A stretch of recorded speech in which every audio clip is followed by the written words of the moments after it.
नमस्कार मित्रों। आज जिनका जन्मदिन है वो राजकोट के हमारे भूतपूर्व मुख्यमंत्री श्री विजयभाई रमणीकभाई रूपाणी, उनका जन्मदिन है। तो ये 2023 का जन्मदिन को उनको ढेर सारी शुभकामनाएं। शनिदेव श्री विजयभाई का कल्याण करें। विजय भाई के बारे में 2021 के अंदर मेरी YouTube चैनल में दिया हुआ है। विजय भाई रूपाणी अगले जन्म में ब्राह्मण थे, तो उसका एक मैं जो बात है वो आज मैं डिटेल में बताना चाहूँगा ये जन्मदिन के दिन। तो विजय भाई रूपाणी के आज कई जन्म की हम बातें करेंगे और उनके आगे के जन्म के बारे में विथ संस्कृत हम आपको बताना चाहेंगे। तो आप आश्चर्यचकित हो जाएंगे कि ये क्या घटना है। तो ये काल चक्र होता है। तो मैं उनके जन्म की जो बातें आगे के जन्म की वो मैं बता रहा हूँ। रोहिणीया चरणम देवी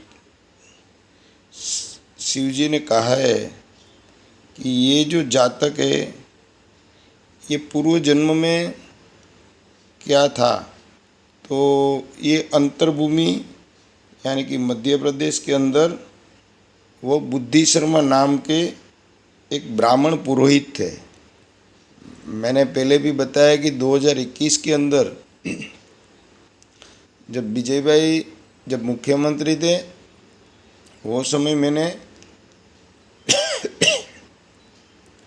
पंचमस्त केतु के वजह से बताया था, लेकिन आज मैं विथ प्रूफ बता रहा हूँ और विथ संस्कृत बता रहा हूँ।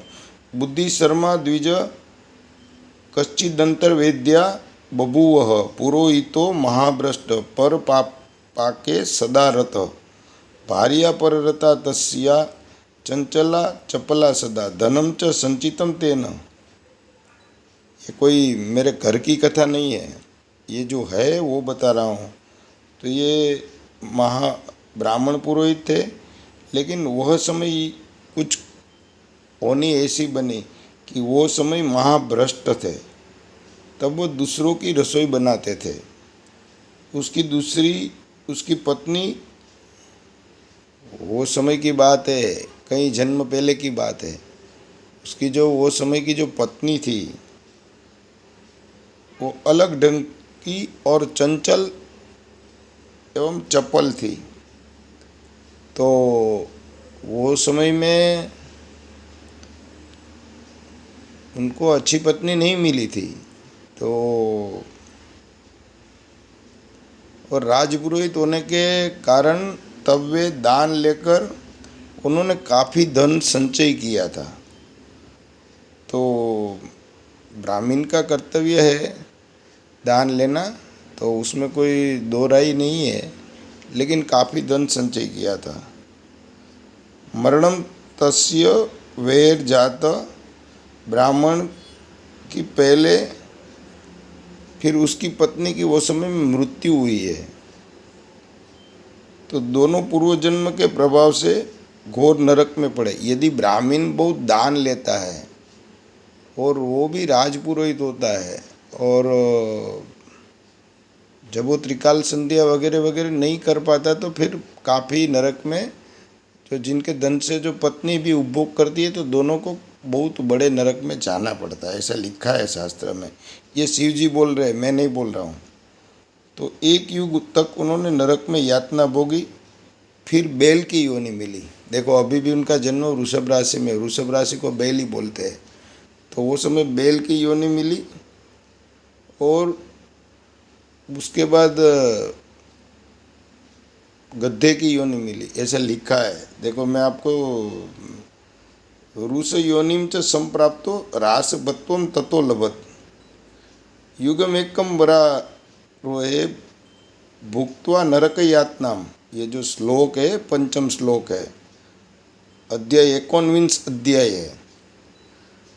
हे सुमुखी, ये बैल के बाद गधा की योनि प्राप्त हुई और उसके बाद फिर मध्य देश में मानव योनि प्राप्त हुई।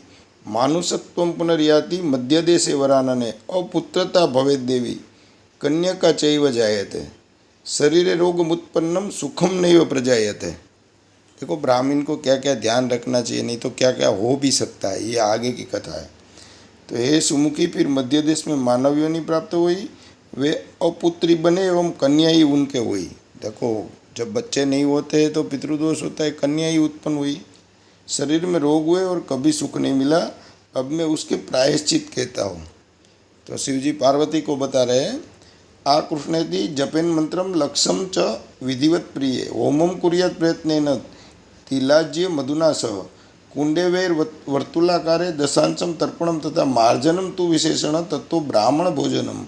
आ कृष्ण ने रजसा इस मंत्र के सूर्य के 1 लाख जप करना चाहिए, तिल घी और शहद के साथ प्रयत्नपूर्वक हवन करना चाहिए, वर्तुलाकार कुंड होना चाहिए, दशांश से तर्पण मार्जन करना चाहिए और ब्रह्म भोजन करवाना चाहिए।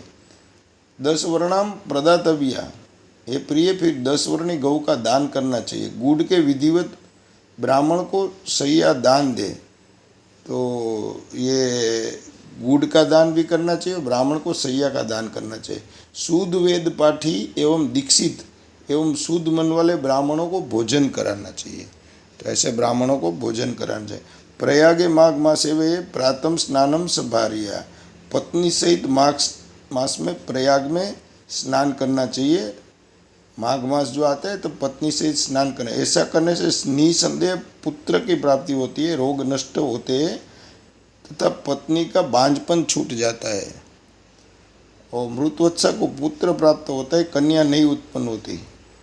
तो ये जो प्रायश्चित कथन है, ये जो उनका नक्षत्र है, उनके हिसाब से कौन कौन सा जन्म हुआ है, वो कौन से प्रायश्चित करे तो उनको ज़्यादा लाभ मिल जाए। आगे जन्म में ये सब करके आए हैं, फिर भी दोबारा कर सकते हैं और भूतपूर्व सीएम और संवेदनशील व्यक्तित्व है।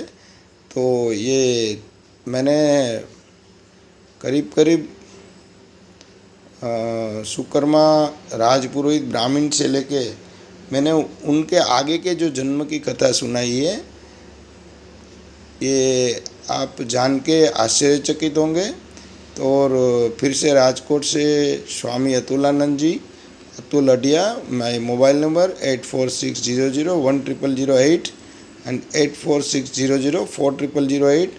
तो I am belonging from Rajkot और शनिदेव की कृपा उनको सदा बनी रहे और विजय भाई खूब स्वस्थ मस्त एवं जो कल्याणकारी योजनाएं है और सरकार में करते रहे। तो thank you everybody for listening me.